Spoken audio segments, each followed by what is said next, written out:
आप भी चाहते हैं डीजे ट्रैक साजन की नए डीजे ट्रैक सबसे पहले आप तक पहुंचे तो लाल बटन को दबाकर चैनल को सब्सक्राइब करें और साथ में बेल आइकन पर दबाना ना भूलें।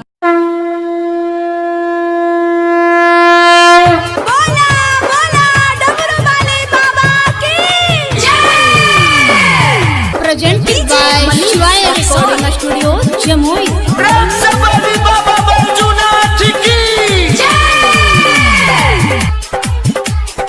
Music by Sintu Samrat. हम देव घर जाइब रे भौजी लेके कान्हे कमरिया हो। हम देव घर जाइब रे भौजी लेके कान्हे कमरिया हो।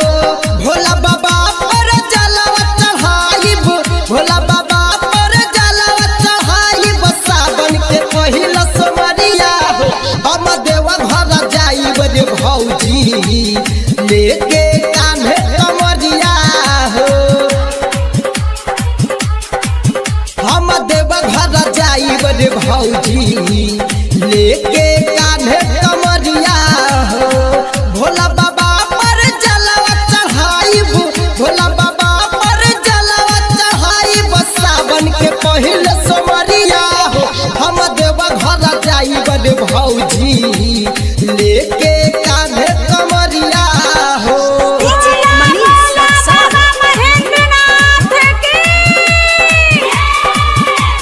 नाचे कमरिया शिव के दुबरिया बजता साजन के गाना हो।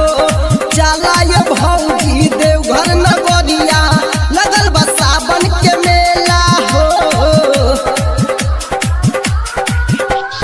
नाचे कमरिया शिव के दुबरिया बजता साजन के गाना हो।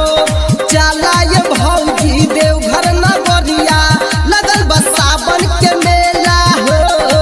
नचिले बम मुँह फेरली ता, नचिले बम मुँह फेरली ता हो के पूरा मगन हो। हम देव घर जाइब रे भौजी लेके कान्हे कमरिया हो। हम देव घर जाइब रे भौजी लेके कान्हे कमरिया हो।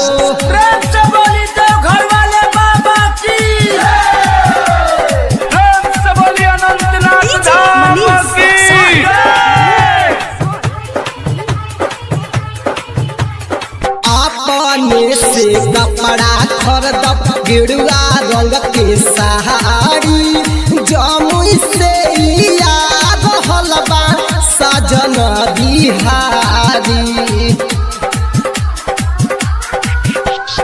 अपने से कपड़ा खरीदब गेरुआ रंग के साड़ी, जमुई से याद हलबा सजन बिहारी।